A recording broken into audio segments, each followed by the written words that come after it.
اعوذ باللہ من الشیطان الرجیم بسم اللہ الرحمن الرحیم الحمد للہ رب العالمین وصلی اللہ علی سیدنا و نبینا محمد و آلہ الطیبین الطاہرین۔ بحث وجود ذہنی میں ہماری بحث مرحلہ ثانیہ میں مقام سوم میں تھی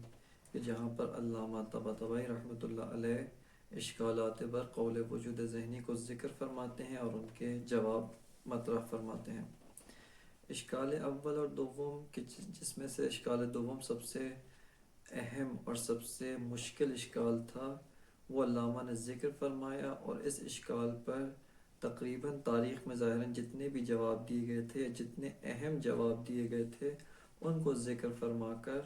ان کے اوپر جو اشکالات وارد ہوتے تھے جوابات پر، اور وہ جواب کہ جس کو خود علامہ نے قبول کیا ہے،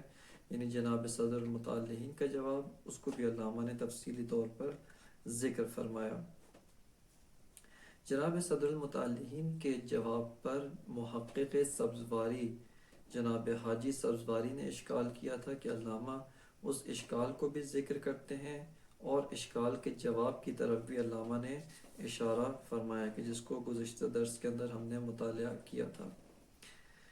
اس کے بعد علامہ طباطبائی رحمۃ اللہ علیہ وجود ذہنی کے اوپر مزید 5 اور اشکالات ذکر کرتے ہیں، اور ان اشکالات کی بھی جواب دیتے ہیں کہ یہ اشکالات، ان میں سے بعض یا اکثر اشکالات ایسے ہیں کہ جن کی روح وہی اشکال دوم والی ہے، اور ان کا جواب بھی وہی جواب ہے کہ جو جناب ملا صدرہ شیرازی نے حمل اولی و حمل شائع میں فرق کے ذریعے سے بیان فرمایا تھا۔ لہٰذا ان اشکالات کی جانب ہم توجہ کرتے ہیں۔ اشکال سوم میں مستشکل یہ کہتا ہے کہ آپ جو حکماء اس بات کے قائل ہیں کہ وجود ذہنی میں خود ماہیات اشیاء ذہن میں آتی ہیں، وجود ذہنی کے اساس پہ ماہیات خارجی اشیاء جس طرح سے خارج میں ہیں، اسی طرح تمام ذات و ذاتیات کے ساتھ ذہن میں آتی ہے۔ بس فرماتا ہے کہ جب کوئی انسان یا کوئی نفس جو ہے حرارت کا تصور کرتا ہے، یا مثال کے طور پہ برودت کا تصور کرتا ہے، یا مثال کے طور پہ کسی اور شے کا، یعنی ایک زمین جو عریض ہے، وسیع زمین ہے، اس کا تصور کرتا ہے، یا مثال کے طور پہ کوئی شے جو طویل ہے، قد میں لمبی ہے، کوئی انسان اس کا تصور کرتا ہے، تو اس کے ذہن میں خود ماہیت حرارت آنی چاہیے، خود ماہیت برودت آنی چاہیے، خود ماہیت عرض، یعنی عرض سے مراد عریض ہونا، وسیع ہونا در مقابل طویل، یا خود ماہیت طول آنی چاہیے۔ یا اسی طرح سے جب وہ حرکت کا تصور کرتا ہے تو ذہن کو متحرک ہونا چاہیے، خود ماہیت حرکت ذہن میں آتی ہے۔ یا سکون کا تصور کرتا ہے تو خود سکون ذہن میں آتا ہے اور ذہن ساکن ہو جانا چاہیے۔ یا اسی طرح جب مربع، یعنی ایک شے جس کے 4 اضلاع ہوں، جس کو سکوائر کہتے ہیں، مربع جس کے 4 اضلاع ہوتے ہیں، وہ تصور کرے تو اس کا ذہن بھی مربع ہو جانا چاہیے۔ یا مثلث کا جب تصور کرے تو ذہن بھی مثلث ہو جانا چاہیے۔ اسی طرح ایمان کے تصور سے اس کا ذہن مومن ہو جانا چاہیے، اور کفر کے تصور سے اس کا ذہن کافر ہو جانا چاہیے۔ وہ کہتے ہیں کہ ان میں سے بہت ساری چیزیں جو ہم نے ذکر کی، جیسے حرارت اور برودت، ایمان اور کفر، مثلث اور مربع، یا اس کے علاوہ حرکت اور سکون، یہ سارے کے سارے ازداد ہیں، ضدین ہیں، جن کا اجتماع ایک ہی محل و ایک ہی موضوع کے اوپر محال ہے۔ اگر ایک شے حار ہے، حرارت سے متصف ہے، بارد نہیں ہے، برودت سے متصف نہیں ہے۔ اسی طرح اگر ایک شے برودت سے متصف ہے تو حرارت سے متصف نہیں ہو سکتی، کیونکہ یہ ازداد ہیں، ایک ہی موضوع میں بیک وقت فی زمان واحد من جہت واحدہ فی موضوع واحد یہ اجتماع پیدا نہیں کر سکتے۔ لیکن میرا ذہن و میرا نفس ایک ہی وقت میں و ایک ہی آن میں حرارت کو بھی تصور کر رہا ہے، برودت کو بھی تصور کر رہا ہے۔ لہٰذا اس کا لازمہ یہ ہے کہ میرا ذہن جو حرارت کے لیے بھی موضوع ہے، برودت کے لیے بھی موضوع ہے، وہاں پہ اجتماع ضدین رونما ہوا ہے، وہ حکماء و فلاسفہ کے نزدیک اجتماع ضدین محال ہے۔ یہ لازمہ کہ اجتماع ضدین ایک ہی موضوع میں جمع ہو گئے ہیں، یا ایک ہی محل و ایک ہی جو ان کا موصوف ہے وہاں پر یہ سارے ازداد جمع ہو گئے ہیں، یہ معذور کیوں پیش آتا ہے؟ مستشکل کہتا ہے چونکہ آپ قائل پہ وجود ذہنی ہیں، آپ اس چیز کے قائل ہیں کہ ماہیت اشیاء بعینہ اپنی اسی ماہیت کے ساتھ ذہن میں آتی ہیں، لہذا فرماتا ہے کہ یہ محال لازمات ہے۔ لیکن اگر آپ مثل جناب فخر رازی قائل بے اضافہ ہو جائیں یا قول شبح کی طرح قائل ہو جائیں کہ خود ماہیت ذہن میں نہیں آتی بلکہ شبح ماہیت ذہن میں آتی ہے، اس وقت یہ اشکال لازم نہیں آئے گا، اور اس وقت محظور اجتماع ضدین یا اجتماع نقیضین بھی لازم نہیں آئے گا۔ لہٰذا فرماتے ہیں کہ آپ کا جو قول وجود ذہنی ہے اس کے اوپر اجتماع ضدین کا اشکال لازم آتا ہے۔ الاشکال الثالث، علامہ فرماتے ہیں ان لازم القول بالوجود الذہنی وحصول الاشیاء بانفسها فی الاذہان کون النفس حارتا باردتا۔ مستشکل کہتا ہے کہ قول بے وجود ذہنی و حصول اشیاء بنفسها، خود اشیاء کا حاصل ہونا، خود ماہیات کا نفس میں حاصل ہونا، خود ماہیات کا ذہن میں حاصل ہونا، اس کا لازمہ کیا ہے کہ نفس حار بھی ہو و بارد بھی ہو، بیک وقت، ایک ہی وقت میں نفس گرم بھی ہو ٹھنڈا بھی ہو، نفس عریض بھی ہو و طویل بھی ہو، یعنی عرض بھی رکھتا ہو و طول بھی رکھتا ہو، نفس عریض بھی ہو جائے طویل بھی ہو جائے، متحیزتاً متحرکتاً، نفس متحیز ہو یعنی ایک ہی مکان میں اس طرح سے ساکن ہو کہ اس مکان سے حرکت نہ کرے،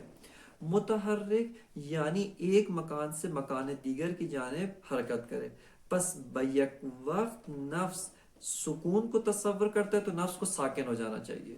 اور نفس جیسے ہی حرکت کو تصور کرتا ہے نفس کو بھی متحرک ہو جانا چاہیے، چونکہ خود حرکت نفس میں آئی ہے، خود حرکت اپنی ذات و اپنی ماہیت کے ساتھ نفس میں حاصل ہوئی ہے۔ اسی طرح فرماتے ہیں مربعتاً مثلثتاً، نفس کو مربع ہو جانا چاہیے، چار ضلع ہو، و مثلث چونکہ مثلث کو تصور کیا پس تین ضلعی بھی ہو جانا چاہیے، مومنتاً کافرتاً و ہاکذا، فرماتے ہیں کہ اسی طرح مومن بھی ہو جائے کافر بھی ہو جائے، وہ اس کے علاوہ دیگر جتنی اشیاء کب عند تصور الحرارت والبرودت الی غیر ذلک وہو باطل بالضرورہ، یعنی جب نفس حرارت و برودت اور اس کے علاوہ دیگر اشیاء کا تصور کرے تو خود ماہیات اشیاء ذہن میں حاصل ہوتی ہیں، خود ماہیات اشیاء نفس میں حاصل ہوتی ہیں، جس کا لازمہ کیا ہے کہ نفس جب حرارت کو تصور کرے گرم ہو جائے، اور چونکہ اسی وقت نفس برودت کو بھی تصور کر رہا ہے نفس جو ہے وہ ٹھنڈا ہو جائے گا، لہٰذا فرماتے ہیں اس کا لازمہ کیا ہے، اس کا لازمہ اجتماع ضدین ہے و اجتماع ضدین محال ہے۔ وہ باطل بالضرورہ کو ایک اور طرح سے بھی بیان کر سکتے ہیں، یہ بیان کہ چونکہ یہ اجتماع ضدین ہے پس باطل ہے، یہ بیان جناب حضرت استاد آیت اللہ فیاضی دامت برکاتہ کا بیان ہے کہ انہوں نے اس طریقے سے تقریر کیا، اور اس تقریر میں کوئی اشکال وارد نہیں ہے۔ ایک اور طریقے سے ہم تقریر یوں کر سکتے ہیں کہ وہ باطل سے مراد ہے کہ وجدانی طور پہ ہم اس کے خلاف پاتے ہیں، یعنی جب میں ابھی بیٹھ کے حرارت کا تصور کر رہا ہوں، ایسا نہیں ہے وجدانی طور پہ میرے دماغ سے آگ اٹھنا شروع ہو جاتی ہے، یا وجدانی طور پہ میرے مغز میں گرمی پیدا ہو جاتی ہے، وجدانی طور پہ میرا مغز ٹھنڈا ہو جاتا ہے۔ مثال کے طور پہ ایک آدمی جس کو سردیوں کے موسم میں انتہائی سردی لگ رہی ہے، اس سے کہیں کہ اپنے آپ کو گرم کرنا ہے تو تم کیا کرو، کمبل یا کسی گرمی یا کسی آگ کی ضرورت نہیں ہے، بلکہ صرف بیٹھ کر اپنے تخیلات میں وجود ذہنی کے طور پہ مفہوم گرمی کا تصور شروع کرو، تمہارا بدن گرم ہو جائے گا۔ بس وجدانی طور پہ وہ باطل بالضرورہ، وجدانی طور پہ ایسا رونما نہیں ہوتا، لہٰذا اس تقریر کے ساتھ بھی اشکال کو مطرح کیا جا سکتا ہے۔ بیان الملازمت، کیا تلازم ہے ان دونوں کے درمیان، مقدم اور تالی کے درمیان؟ مستشل کہتا ہے کہ ان لا نعنی بالحار والبارد والعریض والطویل ونحو ذلك الا ما حصلت له هذه المعانی وقامت به۔ مستشل کہتا ہے کہ حار اور بارد سے کیا مراد ہے، یعنی وہ محل جس کے اندر یہ حرارت رونما ہوتی ہے، جہاں پر یہ حرارت واقع ہوتی ہے، جس میں یہ معانی حاصل ہوتے ہیں اور معانی اس کے ذریعے سے قائم ہوتے ہیں، لہٰذا نفس جب حرارت کا تصور کرے اس کو حار ہو جانا چاہیے، یعنی خود حرارت اس کے نفس میں آئی اور نفس کو گرم ہو جانا چاہیے، یا برودت کا تصور کرے تو نفس کو بارد ہو جانا چاہیے، فرماتے ہیں یہ باطل ہے۔ بس فرماتے ہیں کہ ان لا نعنی بالحار والبارد، حرارت و برودت سے ہماری مراد نہیں ہے والعریض والطویل ونحو ذالک، اسی طرح عریض و طویل اور اس کے علاوہ جو دیگر اشیاء تھے، اس سے ہماری مراد نہیں ہے مگر ما حصلت له هذه المعانی، وہ موطن و وہ موضوع جس میں یہ معنی حاصل ہوئے ہیں، وقامت بھی، اور وہ موضوع و محل جس کے ذریعے سے یہ معنی قائم ہے۔ علامہ طباطبائی رحمۃ اللہ علیہ اس اشکال کا جواب یوں فرماتے ہیں کہ آپ نے دوبارہ خلط کیا ہے بین حمل شائع و حمل اولی۔ کب کوئی شے گرم ہوتی ہے؟ شے اس وقت گرم ہوتی ہے کہ جب حرارت بطور مصداقی اس میں حلول کرے۔ جب حرارت بطور مصداقی اس شے میں وارد ہو، مثال کے طور پہ ایک پتیلی ہے، اس کو آپ واقعا مصداق حرارت کے اوپر رکھیں، اس میں آپ مصداق حرارت کو ایجاد کریں، اس وقت وہ حار ہوتی ہے، نہ کہ مفہوم حرارت کے تصور سے کوئی شے حرارت ہو جاتی ہے۔ کیوں؟ فرماتے ہیں مفہوم حرارت، جیسے ہم نے پہلے کہا تھا، وہ بالحمل الاولی حرارت ہے،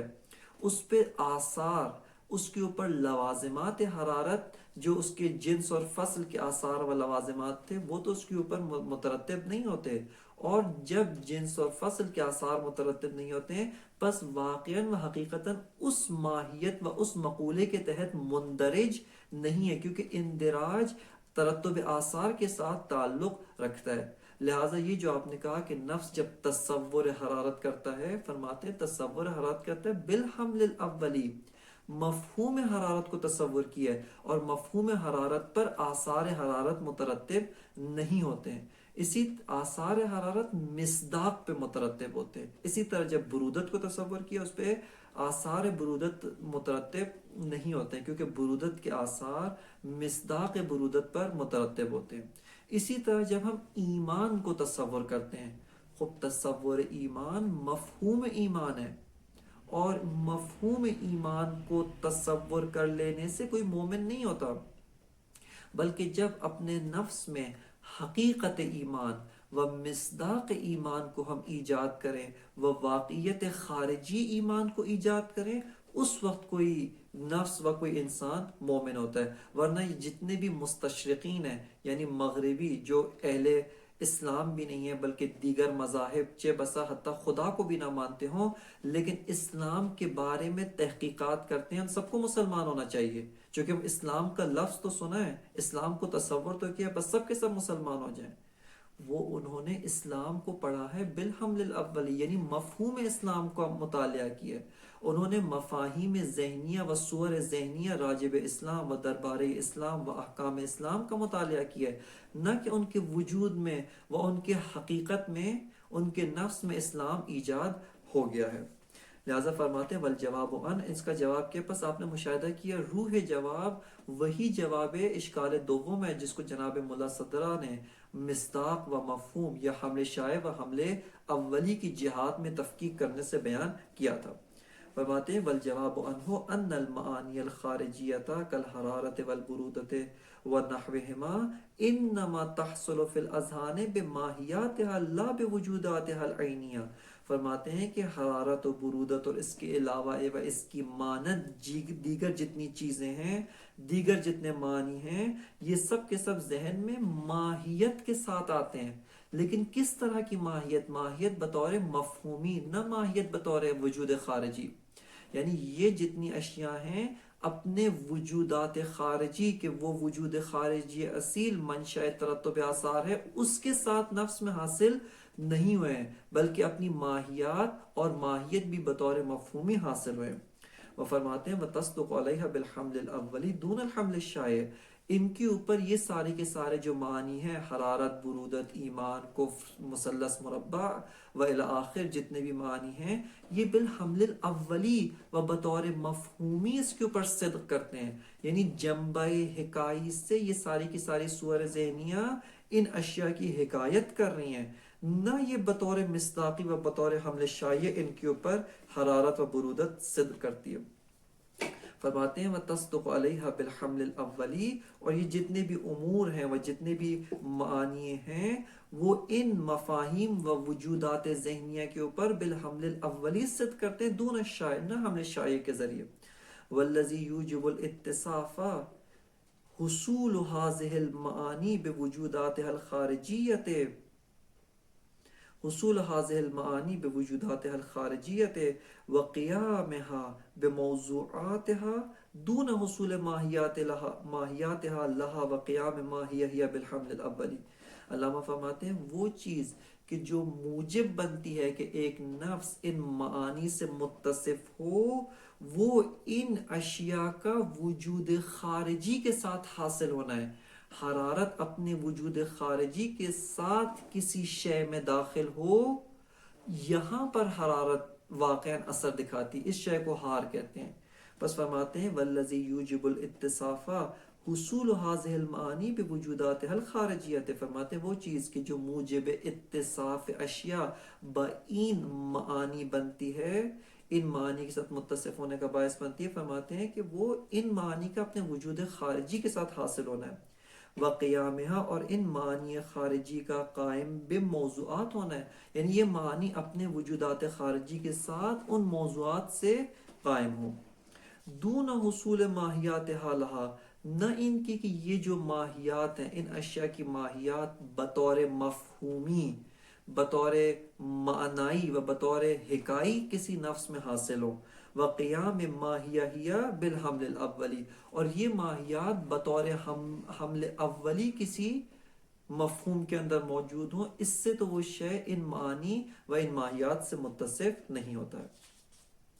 الاشکال الرابع، چوتھا جو اشکال ہے فرماتے ہیں وہ اس طرح سے کی ہے۔ مستشکل کہتا ہے کہ آپ حکما قائل ہیں کہ اشیاء اپنی ذات و حقیقت کے ساتھ نفس میں آتی ہیں۔ جب ہم اشیاء کو تصور کریں، اشیاء اپنی ذات و حقیقت کے ساتھ بے عینی ہوا نفس میں حاصل ہو جاتی ہیں۔ مستشکل کہتا ہے کہ میں مثال کے طور پہ ہم لوگ شریک باری کا تصور کرتے ہیں، یا اجتماع نقیضین و ارتفاع نقیضین کا تصور کرتے ہیں، یا سلب الشیء نفسی و اس کے علاوہ دیگر جو محالات ذاتیہ ہیں جو بذات محال ہیں، ممتنع الوجود ہیں، اصلا خارج میں موجود ہونا ممتنع ہے۔ وہ کہتا ہے کہ جب ہم ان اشیاء کو تصور کرتے ہیں تو اس کا لازمہ کیا ہے کہ اشیاء بے انفسہا میرے نفس میں حاصل ہوئی ہیں، لہٰذا ابھی میں شریک باری کا تصور کر رہا ہوں، شریک باری جو ممتنع الوجود ہے، نہ وجود خارجی میں موجود ہو سکتا ہے نہ وجود ذہنی میں، چونکہ اس اساسی طور پہ اس کا وجود ممتنع الوجود ہے، اس کا موجود ہونا محال ہے۔ مستشل کہتا ہے کہ جب میں نے ان کو تصور کیا تو آپ حکما جو اس بات کے قائل ہیں کہ اشیاء اپنی ذوات، اپنی حقیقت کے ساتھ نفس میں حاصل ہوتی ہیں، اپنی حقیقت کے ساتھ نفس میں موجود ہوتی ہیں، فرماتے ہیں اس کا لازمہ یہ کہ یہ سارے کے سارے محالات ذاتیہ میرے نفس میں موجود ہیں، اور جن کا وجود میں آنا ممتنع ہیں وہ نفس میں ممکن الوجود ہو گئے، وہ نفس میں موجود ہو گئے۔ بس یہ محال ہے کہ کوئی شے جو ممتنع الوجود ہے وہ کسی بھی موطن میں، کسی بھی مقام میں، کسی بھی ظرف میں موجود ہو جائے۔ خب یہ محال کیوں لازم آتا ہے؟ اس لیے کہ آپ حکما وجود ذہنی میں قائل ہیں کہ خود اشیاء بانفسہا بحفظ ذات و تمام ذاتیات ذہن میں آتی ہیں، اس وجہ سے یہ محال لازم آتا ہے۔ وگرنہ آپ اس بات کے قائل ہو جائیں کہ خود اشیاء ذہن میں نہیں آتی، یا ان کی اشباہ ذہن میں آتی ہیں، ان کی شبیہ و ان کی مشابہ ذہن میں آتے ہیں، فرماتے ہیں اس صورت میں محال لازم نہیں آتا ہے۔ الاشکال الرابع، فرماتے ہیں انا نتصور المحالات الذاتیۃ کشریک الباری و اجتماع النقیضین و ارتفاعہما و سلب الشیء عن نفسہ، فرماتے ہیں کہ ہم محالات ذاتیہ کو تصور کرتے ہیں، شریک باری، اسی طرح اجتماع نقیضین، ارتفاع نقیضین، سلب الشیء عن نفسہ و الی آخر، جتنے بھی محالات ذاتیہ ہیں وہ ممتنعات الوجود ہیں، جن کا اساسی طور پہ وجود میں آنا ممتنع ہے، ان کو ہم تصور کرتے ہیں۔ فلو کانت الاشیاء حاصلۃ بانفسها فی الاذہان استلزم ذلك ثبوت المحالات الذاتیہ، فرماتے ہیں کہ اگر اشیاء بانفسها، اشیاء خود اپنی ذوات، خود اپنی حقیقت، خود اپنی ماہیت، خود اپنی ذات و اجزاء ذات کے ساتھ ذہن میں آئیں، اس کا لازمہ کیا ہے کہ محالات ذاتیہ ذہن میں موجود ہو گئے ہیں. محالات ذاتیہ جن کا خارج میں متحقق ہونا محال ہے وہ ذہن میں و نفس کے اندر متحقق ہو گئے. اور محالات ذاتیہ وہ ہیں جو کسی بھی موطن میں تحقق نہیں رکھتے، اساساً ان کا تحقق رکھنا محال ہے. خب یہ محال کیوں لازم آیا؟ چونکہ آپ قائل بے وجود ذہنی، لہٰذا اگر وجود ذہنی سے آپ دستبردار ہو جائیں و وجود ذہنی کے قول کو رد کریں، یہ اشکال لازم نہیں آتا ہے. اور یہاں پہ ایک اور نقطہ جو قابل دقت و دلچسپ ہے کہ ابھی تک تو بحث ماہیات میں ہو رہی تھی. آپ اس بات کے قائل تھے کہ خود ماہیات بذاتها آتی ہیں، اجتماع نقیضین، شریک باری و ممتنعات، یہ سب کے سب معقولات ثانیہ سے ماہیت نہیں ہے، ذوات ماہوی نہیں ہے. یہاں سے اس سیر تطور بحث وجود ذہنی جس کی جانب شروع میں اشارہ کیا تھا ہم متوجہ ہوتے ہیں کہ آہستہ آہستہ جب بحث وجود ذہنی نے وسعت پکڑی، خب یہاں پر دیگر امور، دیگر ذوات جو ذوات ماہوی نہیں ہیں وہ بھی بحث وجود ذہنی میں حاصل ہوتی ہیں. اور یہ کہ ان کا مفہوم ان کی حقیقت خارجی کے ساتھ عینیت رکھتا ہے، وہ بحث یہاں پر بھی مطرح ہو جاتی ہے. لہٰذا اس جو اشکال ہے اس سے ہم یہ ان امور کا بھی استفادہ کر سکتے ہیں. یہاں پہ پلٹ کے علامہ طباطبائی، یہ جناب صدر المتعلقین یا کسی بھی حکیم نے یہ جواب نہیں دیا کہ یہ سالبہ انتفاع موضوع ہے. کیوں؟ چونکہ ہماری بات ماہیات میں تھی. ہم اس بات کے قائل نہیں ہیں کہ محالات ذاتیہ بھی بے عینی ہی ذہن میں آتے ہیں.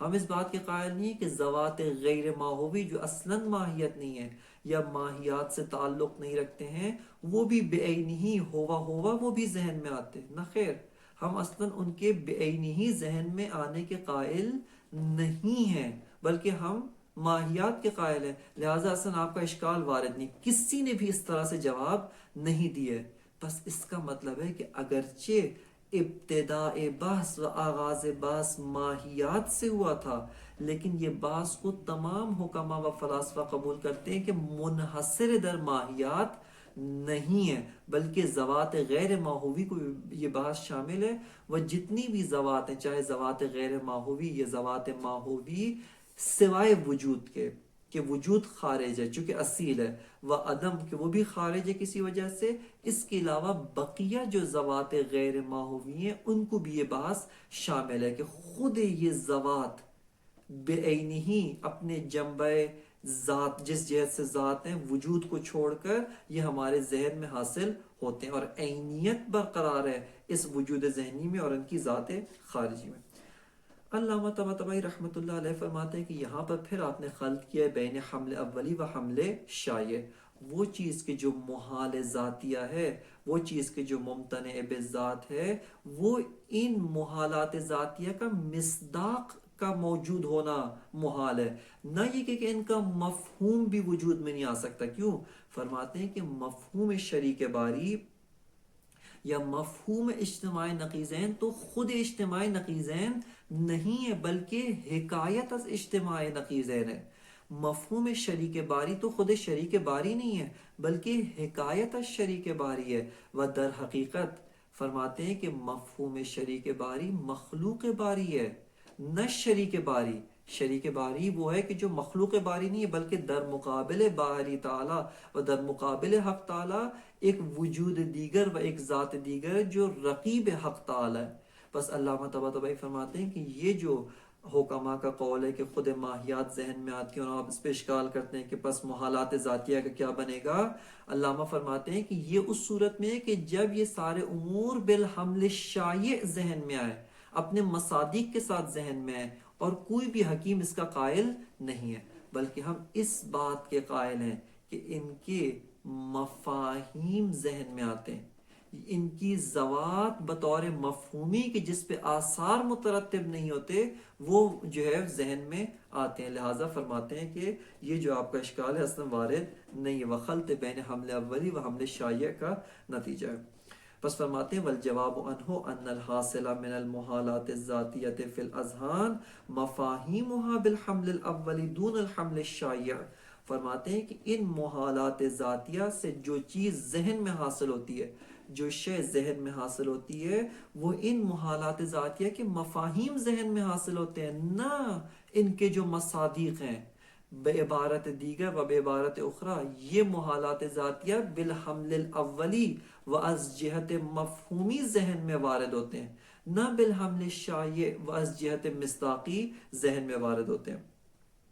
بس فرماتے ہیں کہ ان الحاصل من المحالات الذاتیہ فی الاذہان مفاہیمها بالحمل الاولی دون الحمل الشایع، نہ یہ کہ یہ امور بطور حمل شایع ذہن میں آتے ہیں۔ فشریک الباری فی الذہن شریک الباری بالحمل الاولی، کہتے ہیں کہ ذہن میں جو شریک باری ہے وہ واقعاً شریک باری نہیں ہے بلکہ مفہوم شریک باری ہے، یا بے عبارت دیگر شریک باری ہے بالحمل الاولی، اس کے اوپر شریک باری بطور مفہومی و باجزائے مفہومی صدق کرتا ہے، نہ کہ اس کے اوپر شریک باری بطور حمل شایع صدق کرتا ہو۔ وَأَمَّا بِالْحَمْلِ الشَّایِعِ، مگر یہ جو مفہوم ذہن میں شریک باری ہے، بالحمل الاولی شریک باری، بالحمل الشایع کیا ہے؟ فرماتے ہیں کیف نفسانی ہے، ایک وجود ہے میرے نفس کا مخلوق ہے، کہ نفس خود ہے، حق تعالیٰ کا مخلوق ہے، خود واجب الوجود کا نفس مخلوق ہے، لہٰذا یہ جو ذہن میں مفہوم شریک باری ہے یہ بھی حقیقتاً و ذاتاً مخلوق حق تعالیٰ ہے، مفہوم مخلوق باری ہے، نہ کہ شریک باری ہے۔ بس فرماتے ہیں والجواب عنہ ان الحاصل من المحالات الذاتیہ فی الاذہان یہ معذرت پڑھ چکے ہیں عبارت۔ بس فرماتے ہیں کہ فشریک الباری فی الذہن شریک الباری بالحمل الاولی، یہ شریک باری ہے بالحمل الاولی۔ واما بالحمل الشایع فهو کیفیت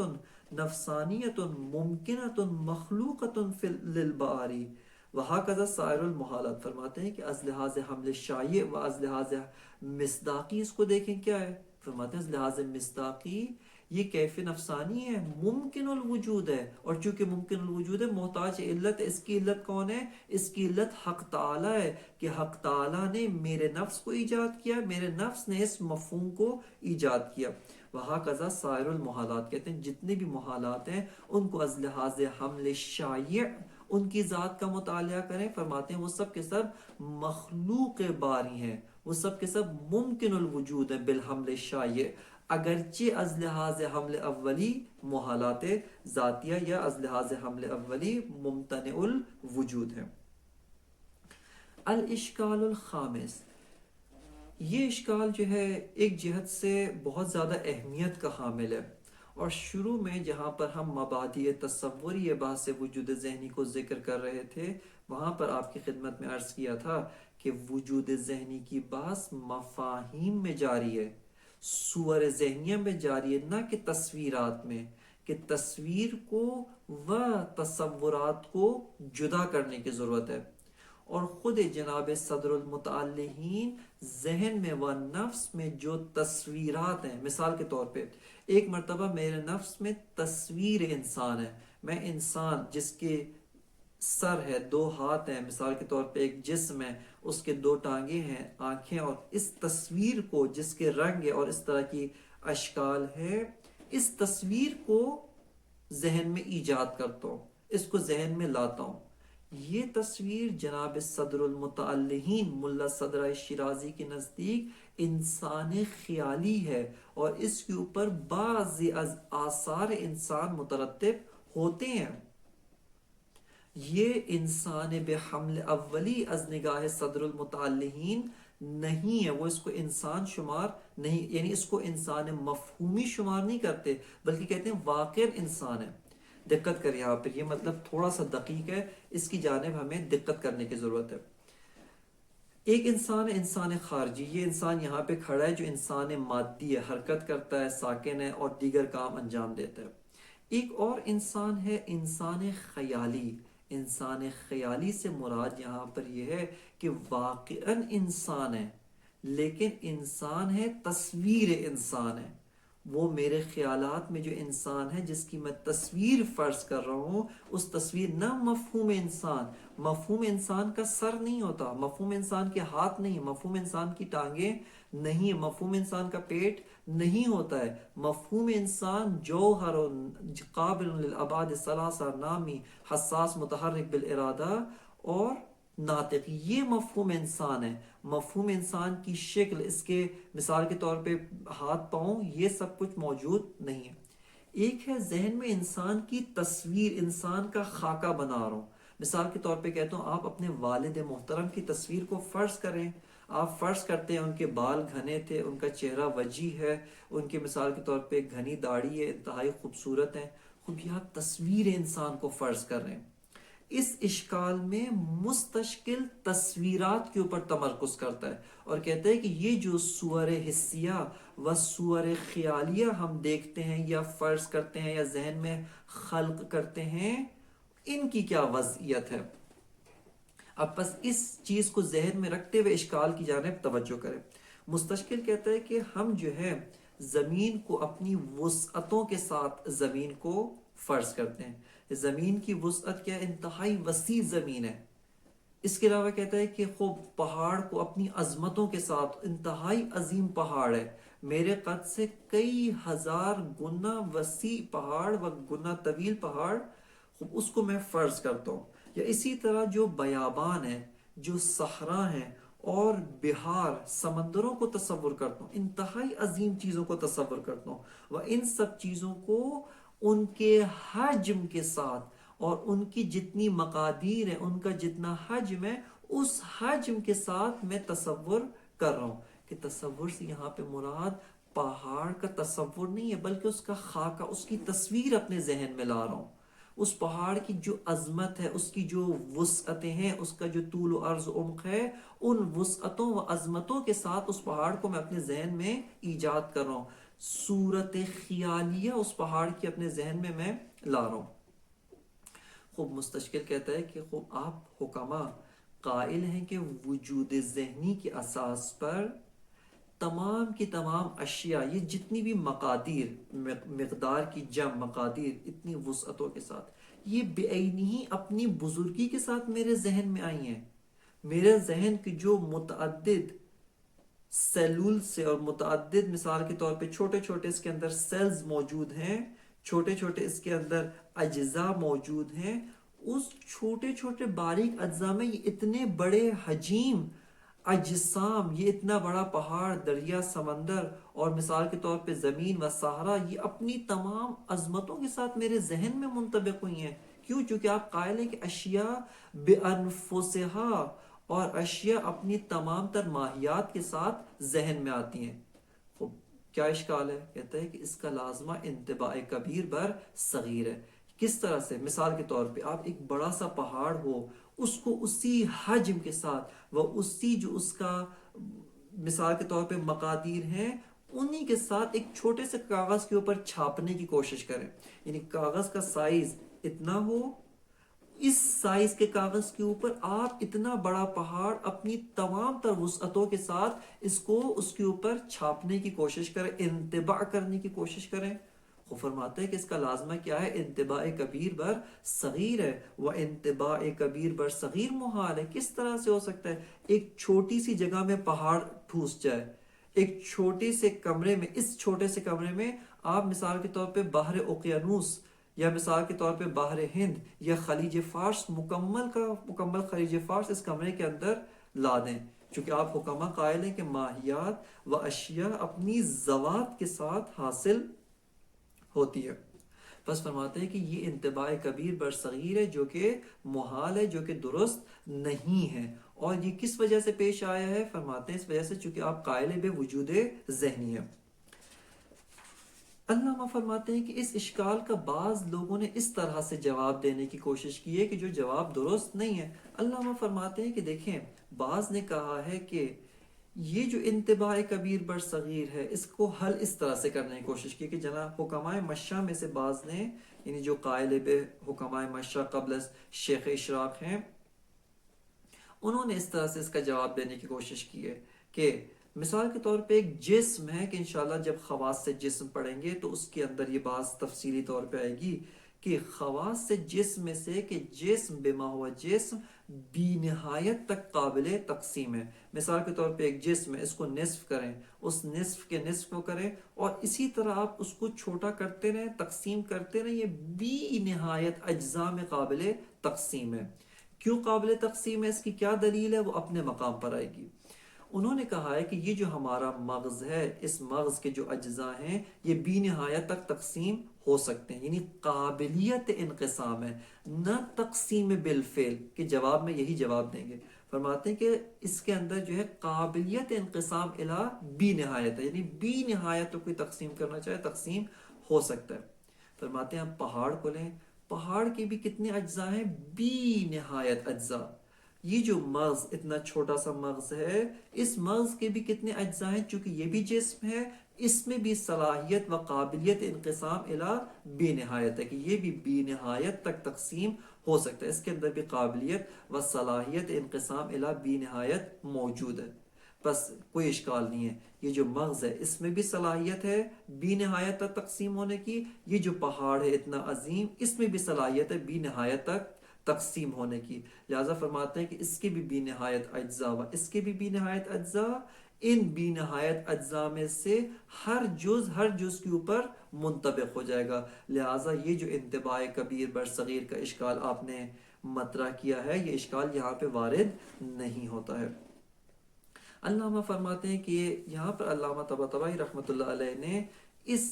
جو جواب ہے اس جواب پر اشکال نقضی مطرح کی ہے، نہ اس کو حل نہیں کیا مطلب کو، بلکہ علامہ کہتے ہیں خوب وجدانی طور پہ آپ کس طرح سے بے منطق بات کر رہے ہیں۔ وجدانی طور پہ ہم پاتے ہیں کہ یہ جو ہاتھ کی ہتھیلی ہے، یہ جو کف دست ہے، ایک پہاڑ اس کے اوپر آ سکتا ہے، یا یہ جو کف دست ہے اس کے اندر پہاڑ سما سکتا ہے۔ میں اپنی مٹھی بناؤں اور کہوں پورا پہاڑ اپنے اسی حجم کے ساتھ، نہ ہی کہ پہاڑ کو کوچک کر دیا جائے یا پہاڑ کا ایک کھلونا بنا کے میرے ہاتھ میں نہ، بلکہ اسی پہاڑ اپنے اسی حجم کے ساتھ انہی مقادیر کے ساتھ میری ہتھیلی میں آ جائے یا میری مٹھی میں آ جائے۔ فرماتے ہیں وجدانی طور پہ کیا ہے، یہ ممکن نہیں ہے۔ یہ علامہ نے ایک جواب نقضی ان کو دیا۔ جواب حلی یہ ہے، یا ان کے اوپر اشکال حلی یہ ہے کہ دیکھیں یہ جو جسم کے خواص میں سے یہ کہا جاتا ہے کہ جسم میں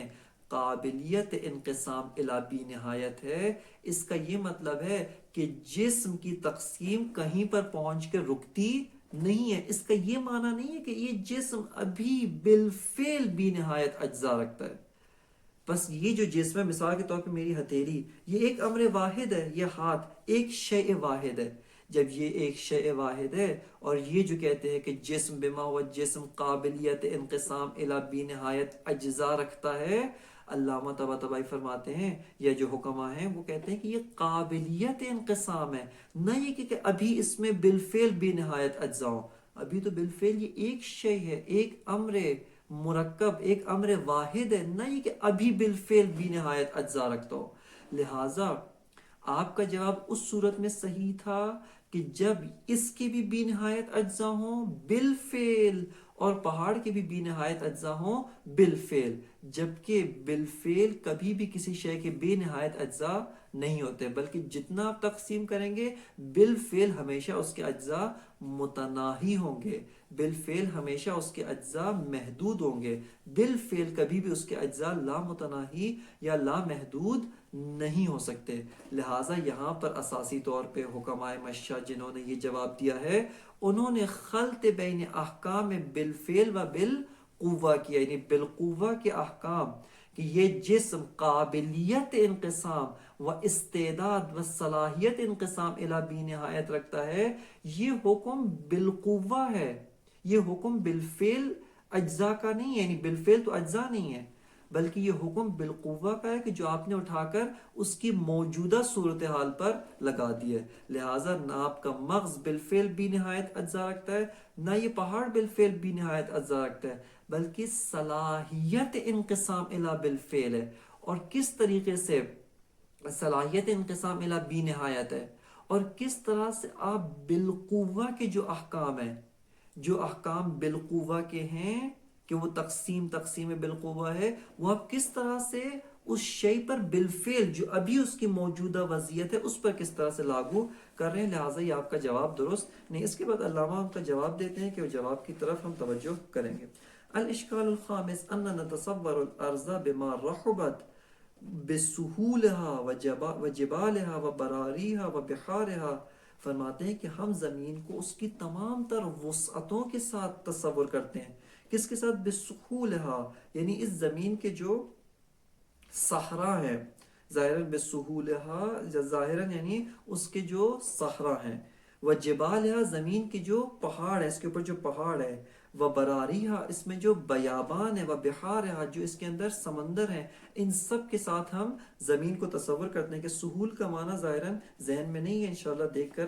انشاءاللہ تعالیٰ آئندہ درس میں بیان کیا جائے گا۔ بس فرماتے ہیں سہولہا و جبالہا و براریہا، براریہا یعنی بیابان کے ساتھ جو وسیع و عریض یہ جو دشت ہیں، وہ بحارہا اور اس کی جو وسیع و عریض سمندر، ان تمام کے ساتھ ہم زمین کو تصور کرتے ہیں۔ وما فوقہا من السماء بارجائہا البعیدہ، اور اسی طرح عظیم آسمان، اس کی تمام تر وسعتوں و تمام تر مقادیر کے ساتھ ہم اس کو تصور کرتے ہیں۔ والنجوم والکواکب بابعادہا الشاسعہ، اور فرماتے ہیں اسی طرح نجوم اور جو کواکب، ستارے، نجوم یعنی ستارے، و کواکب یعنی سیارے، کوکب جو سیارہ ہے، بے ابعاد ان کی دوریوں کے ساتھ، اپنی دوریوں کے ساتھ ان کو ہم تصور کرتے ہیں۔ وحصول هذه المقادير العظيمة في الذهن بمعنى انطباعها في جزء عصبي او قوة دماغية كما قالوا به من انطباع الكبير في الصغير وهو محال، اور فرماتے ہیں کہ یہ سارے کے سارے مقادیر عظیم، یہ اتنی عظیم مقادیر، اتنے عظیم مقدارات، ان کا بما ہوا جس طرح سے یہ مقدار ہے اسی طرح سے ذہن میں آنا۔ کس طرح سے ذہن میں آنا؟ جس طرح سے حکمائے مشہ کہتے ہیں کہ حکمائے مشہ اساسی طور پہ علم حسی کو و علم خیالی کو مادی مانتے تھے، علم میں سے صرف علم عقلی یا علم حصولی مفاہیم کلیہ ان کو مجرد مانتے تھے، کہ مجرد بھی مانا کہ اس کو کسی محل کی ضرورت نہیں ہے، اگرچہ موضوع کی ضرورت ہے، نفس اس کا موضوع ہے، موضوع غیر از مکان مادی ہوتا ہے، اس کو موضوع کی ضرورت ہے، قائم بے موضوع ہے، موضوع کے ذریعے سے قائم ہے، لیکن اس کو کسی مکان مادی کی ضرورت نہیں ہے۔ لیکن چونکہ وہ علوم حسیہ و علوم خیالیہ و علوم وہمیہ ان تینوں کو مادی مانتے تھے، اور اس بات کے قائل تھے کہ یہ جو ہمارا مغز ہے، یہ جو دماغ ہے، اس کے مختلف حصوں میں، اس حصے میں علم حسی جاتا ہے، اس حصے میں علم خیالی ہے، اس حصے میں علم وہمی ہے، لہٰذا ان کے اوپر یہ اشکال ہے کہ یہ پہاڑ اپنی عظمتوں کے ساتھ کس طرح سے اس مغز میں وارد ہو رہا ہے۔ خب یہ انتباہ کبیر بر صغیر ہے، لہٰذا فرماتے ہیں وہ حصول هذه المقادیر العظیمۃ فی الذہن، ان مقادیر عظیمہ کا ذہن میں حاصل ہونا کس معنی میں؟ فرماتے ہیں بمعنی انطباعها فی جزء عصبی، کہ کسی جزء عصبی، کسی رگ کے اندر یا کسی سیلول کے اندر وارد ہو رہے ہیں، اور قوت دماغیہ یا کسی قوہ دماغیہ یعنی کسی مغز کے کسی قوہ کے اندر و قوہ مادی کے اندر منطبع ہو رہے ہیں، کما قالوا بہ، فرماتے ہیں جس طرح سے حکمائے مشہ نے کہا ہے کہ حکمائے مشہ اساسی طور پہ ان سب کو مادی مانتے تھے۔ فرماتے ہیں کہ ان عظیم مقادیر کا ذہن میں حاصل ہونا من انطباع الکبیر فی الصغیر وہوا محال، اور کہتے ہیں کہ اسباب انطباع کبیر بر صغیر ہے و انطباع کبیر بر صغیر محال ہے۔ فرماتے ہیں وَدَفْعُ الْإِشْكَالِ، یہ جو اشکال کو دفع کرنے کے لیے حکمائے مشہ نے جو جواب دیا ہے، فرماتے ہیں وَدَفْعُ الْإِشْكَالِ بِأَنَّ الْمُنْتَبِعَ فِيهِ مُنْقَسِمٌ إِلَى غَيْرِ النِّهَایَةِ لَا يُجْدِي شَيْئًا، فرماتے ہیں کہ یہ منتبع فیہ، جس کے اندر وہ پہاڑ آ کر جس میں منتبع ہو رہا ہے،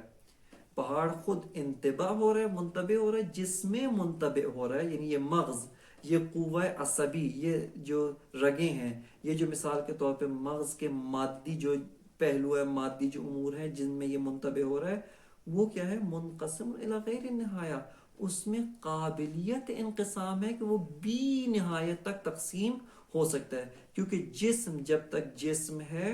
اس کے لیے حتماً ابعاد ہیں، اور جب تک تقسیم سے ابعاد کبھی بھی مکمل طور پہ منعدم نہیں ہو سکتی ہیں، لہٰذا جب تک آپ جتنا بھی چھوٹا کریں اس میں ایک ذرہ برابر بعد باقی رہتا ہے، چونکہ بعد ہے لہٰذا قابل تقسیم ہے۔ علامہ فرماتے ہیں کہ یہ جو انہوں نے دفع الاشکال کیا ہے، لا یجدی شیئا، یہ اس کا کوئی بھی فائدہ نہیں ہے، کیوں؟ فرماتے ہیں جواب میں نقضی دے رہے علامہ، فرماتے ہیں فَإِنَّ الْكَفَّ لَا تَسَعُ الْجِبَالَ وَإِنْ كَانَتْ مُنْقَسِمَةً إِلَى غَيْرِ النِّهَايَةِ، فرماتے ہیں کہ آپ اس ہاتھ کے ٹکڑے کر دیں، بھی نہایت تقسیم اجزاء کر دیں، خب بلاخر پہاڑ کے بھی نہایت اجزاء، یہ بھی نہایت اجزاء، وہ بھی نہایت، لیکن پھر بھی ہاتھ کی ہتھیلی پہ وہ پہاڑ اپنی عظمت کے ساتھ واقع نہیں ہو سکتا۔ خب یہ بدیہی بات ہے، ایک وجدانی بات ہے، یہ آپ کس طرح کی، یعنی علامہ کے بقول آپ کس طرح کی بھی منطق باتوں کا جو ہے اس کو قائل ہو رہے ہیں۔ یہاں پہ جو جواب علامہ طباطبائی رحمۃ اللہ علیہ ذکر فرماتے ہیں وہ گزشتہ 3 اشکالات کے جواب سے کلاً متفاوت ہے، چونکہ اشکال متفاوت ہے، اور وہ جواب علامہ کا قابل دقت و قابل غور ہے۔ پہلے سوالوں کے جواب میں، اشکالات کے جواب میں علامہ کہتے تھے حمل اولی و حمل شائع، آپ نے حمل اولی و حمل شائع کی جہات میں خلط کیا ہے۔ یہ مثال کے طور پہ انسان ہے، انسان بالحمل الاولی نہ بالشائع، لہٰذا وہ جو آثار وجودی ان اشیاء، ان ماہیات کے مصادیق پر وارد ہوتے ہیں، یا ان ماہیات من جہت حمل شائع وارد ہوتے ہیں، فرماتے ہیں ان آثار کو بحمل اولی تلاش نہ کریں۔ یہاں پر آ کر علامہ طباطبائی رحمۃ اللہ کا جواب ایک جدید طرز کا جواب ہے۔ علامہ فرماتے ہیں اساسی طور پہ ہمارے نزدیک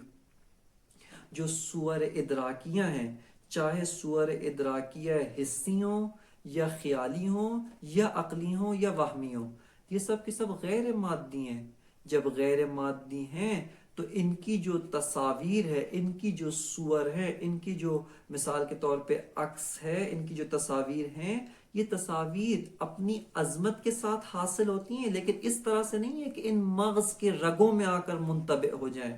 مغز کی رگوں میں آ کر چھپ جائیں۔ فرماتے ہیں یوں نہیں ہے، بلکہ اساسی طور پہ یہ جو امور ہیں یہ سب کے سب مادی نہیں ہیں، مثالی ہیں، تجرد مثالی رکھتے ہیں، اور جو شیء مثالی ہے وہ کبھی بھی امر مادی کے اوپر نہیں آتا، کیونکہ دقت کریں اساسی طور پہ احکام مادہ میں سے یہ ہے کہ مادے کو و جسم مادی کو محل چاہیے ہوتا ہے، اس کو مکان کی ضرورت ہوتی ہے۔ یہ کتاب مثال کے طور پہ ہے، اس کتاب کو رکھنے کے لیے کسی مکان کی ضرورت ہے، لیکن مثال کے طور پہ آپ سے پوچھا جائے آپ کا نفس کہاں ہے، کہ عموماً ہمارے ذہنوں میں غلط تصور ہے کہ نفس جسم کے اندر ہے، ہمارا جسم ایک محل ہے، ایک ڈبہ ہے، اس ڈبے کے اندر نفس ہے۔ یوں نہیں ہے، چونکہ موت کے بعد جب انسان مرتا ہے نفس بدن سے جدا ہو جاتا ہے، لیکن نہ اس طرح سے کہ یہ ڈبہ جو ہے اس کے اندر نفس قید ہے، مرنے کے بعد اس ڈبے سے نفس نکل جائے۔ فرماتے ہیں نفس جو ہے اساسی طور پہ ایک امر مجرد ہے، امر مجرد کو مکان کی ضرورت نہیں ہوتی۔ اسی طرح سے علم، چاہے علم مادی ہو، علم مادی سے مراد علم حسی ہے، علم محسوسات، یہ محسوسات جو ہم دیکھ رہے ہیں، یا علم خیالی ہو جو ان محسوسات کی جو تصاویر ذہن میں بیٹھ جاتی ہیں، یا علم عقلی ہو یعنی مفاہیم، یعنی اجزاء ذات، ذاتیات بطور مفہومی، تصورات و تصدیقات، علم کی کوئی بھی شعبہ ہو اساسی طور پہ وہ مجرد مادی نہیں ہے، جسمانی نہیں ہے کہ اس کو کسی محل کے اندر کسی شے کے اوپر بیٹھنے کی ضرورت ہے، بلکہ مجرد کے خواص میں سے یہ کہ اس کو مکان کی ضرورت نہیں ہے، وہ مافوق مکان ہوتا ہے، مافوق زمان ہے، نہ یہ کہ اس کو زمان و مکان کی ضرورت ہے۔ آپ احکام امور مادی کو مجردات میں لاگو نہ کریں۔ بس اگر آپ یہاں پر دقت کریں، علامہ طباطبائی رحمۃ اللہ علیہ نے یہاں پر جو ان کو جواب دیا ہے از طریق حمل اولی و حمل شائع نہیں دیا ہے، چونکہ بحث حمل اولی و حمل شائع مفاہیم میں جاری ہوتی ہے، اور وجود ذہنی کی بات بھی مفاہیم میں ہے، لیکن کیوں اس اشکال کو یہاں پر ذکر کیا ہے؟ چونکہ یہ اشکال تو وجود ذہنی سے خارج ہے، یہ اشکال علم کے باب میں ہے، یہ اشکال تصویرات، تصویر ذہنی، یعنی وہ جو شکل و ڈھانچہ ذہنی ہیں، شکل و ڈھانچہ جو بطور خیالی، تمثل خیالی و صورت خیالیہ ہے، اس کے طور پہ ہے۔ فرماتے ہیں کہ اس میں تو یہ علم میں تو ہے لیکن وجود ذہنی کی بحث تصویرات سے خارج ہے، لہٰذا اشکال بھی ایک الگ نوعیت کا اشکال ہے، جواب بھی ایک الگ نوعیت کا جواب ہے۔ یہاں علامہ نے نہیں کہا آپ نے خلط کیا حمل اولی و حمل شائع کے درمیان، کیونکہ حمل اولی و حمل شائع کی بحث مفہوم اور مصداق میں ہے، وگرنہ یہ جو تصاویر ہیں، تصویر سے مراد سمجھ رہے ہیں نا آپ، تصویر یعنی جس مثال کے طور پہ یہ جو ڈھانچہ ہے، شکل جو ہے اپنے ذہن میں جو ڈھانچہ ہے، اشکال ہیں، یہ تصاویر مصادیق خیالی و مثالی ہیں، نہ مفاہیم، لہٰذا یہ اشکال کی جگہ اساسی طور پہ وجود ذہنی کی بات نہیں ہے، بلکہ اس اشکال کو علم و عالم و معلوم میں مطرح کرنا چاہیے تھا، نہ کہ وجود ذہنی کے باب میں۔ لیکن بہرکیف علامہ نے اس اشکال کو یہاں پر مطرح کیا۔ والجواب عنہ، فرماتے ہیں ان الحق کما سیاتی ان الصور الادراکیت الجزئیت غیر مادیت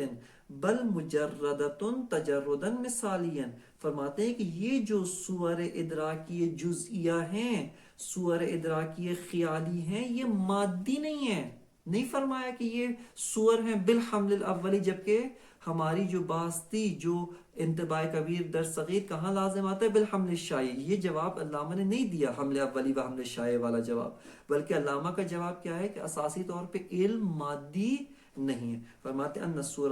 الادراکیت الجزئیت غیر مادیت بل مجردۃ تجردا مثالیا، بلکہ یہ صور ادراکی جزئیہ مجرد ہیں، اور تجرد بھی کون سا ہے؟ تجرد مثالی ہے، در مقابل تجرد عقلی۔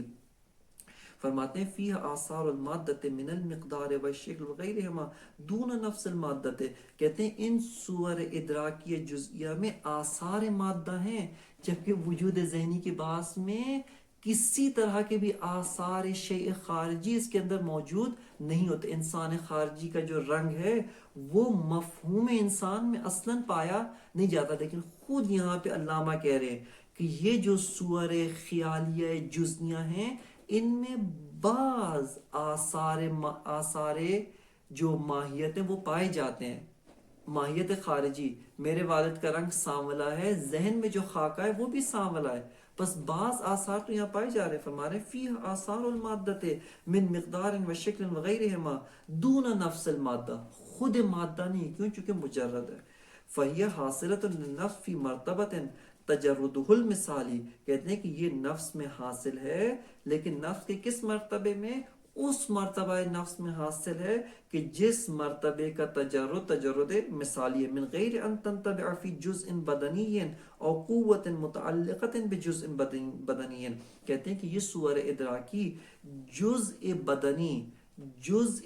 کسی عصبی، میرے مغز کے اندر جو اعصاب ہیں، جو مغز کے اندر سیلول موجود ہیں، ان میں یہ کسی اور جزء مادی یا کسی ہڈی کے اندر منطبع نہیں ہے۔ وَأَمَّا الْأَفْعَالُ وَالْإِنْفِعَالَاتُ الْحَاصِلَةُ فِي مَرْحَلَةِ الْمَادَّةِ عِنْدَ الْإِحْسَاسِ بِالشَّيْءِ أَوْ عِنْدَ تَخَيُّلِهِ فَإِنَّمَا هِيَ مُعِدَّاتٌ تَتَهَيَّأُ بِهَا النَّفْسُ لحصول الصور العلمیت الجزئیت المثالیت عندها۔ علامہ فرماتے ہیں کہ یہ جب ہم کسی شے کو دیکھتے ہیں یا کسی شے کا تخیل کرتے ہیں یا تصور کرتے ہیں یا اس کی تصویر کو ذہن میں لاتے ہیں، خوب آپ یہاں پر ہمارے مغز کو کسی لیبارٹری کے اندر جا کر معائنہ کریں، یہاں پہ کچھ فعل و انفعالات مادی رونما ہوتے ہیں۔ علامہ فرماتے ہیں وہ فعل و انفعالات مادی وہ ادراک نہیں ہے کہ اس کا اشکال ششم دقیقاً اسی کے اوپر ناظر ہے۔ فرماتے ہیں کہ وہ فعل و انفعالات مادی نفس کو آمادہ کرتے ہیں تاکہ ہم ان اشیاء کو درک کر سکیں، تاکہ ہم ان اشیاء کو درست طور پہ تصور یا ان کی تصویر اپنے نفس میں حاصل کر سکیں، وگرنہ خود وہی فعل و انفعالات ادراک نہیں ہے، بلکہ وہ فعل و انفعالات زمینہ سازی کرتے ہیں، وہ فعل و انفعالات نفس کو آمادہ کرتے ہیں تاکہ نفس اپنے مرتبہ تجرد کے اندر، اپنے مرتبہ تجرد مثالی میں ان تصاویر کو درک کر سکے، وہ ان تصاویر کو نفس میں حاصل کر سکے۔ لہذا فرماتے ہیں اما الافعال والانفعالات، وہ افعال و فعل و انفعالات الحاصلہ فی مرحلۃ المادت، جو مرحلہ مادی نفس میں حاصل ہوتے ہیں۔ کب مرحلہ مادی نفس میں حاصل ہوتے ہیں؟ عند الاحساس بالشیء او عند تخیلہ، جب ہم کسی شے کو تخیل کرتے ہیں یا کسی شے کو حس کرتے ہیں۔ فرماتے ہیں یہ جو فعل و انفعالات ہیں فإنما هي معدات تتحيأ بها النفس لحصول الصور العلمیت الجزئیت المثالیت عندها. فرماتے ہیں نفس کو آمادہ کرتے ہیں تاکہ نفس کے اس مرتبہ مجرد و تجرد مثالی کے اندر یہ جو امور ہیں، یہ جو صور ہیں، صور مثالیہ تجردی، یہ نفس کے اس مرحلے میں حاصل ہو سکیں. وگرنہ خود یہ فعل اور انفعالات یہ سب کے سب جو ہے یہ ادراک شمار نہیں ہوتے، اور نہ ہی ادراک ان کے اندر واقع ہوتا ہے، بلکہ ادراک اساسی طور پہ غیر مادی ہے، مجرد ہے، جو ساحت تجردی نفس کے اندر واقع ہوتا ہے. اس کے بعد اشکال ششم اور اس کا جواب، و اشکال ہفتم، اور اس کا جواب ہے کہ انشاءاللہ تعالی درس بعدی کے اندر کوشش کریں گے کہ اس مرحلے کو اور اس فصل کو جو ہے وہ تمام کیا جا سکے. وصلی اللہ علی سیدنا و نبینا محمد و آلہ الطیبین الطاہرین.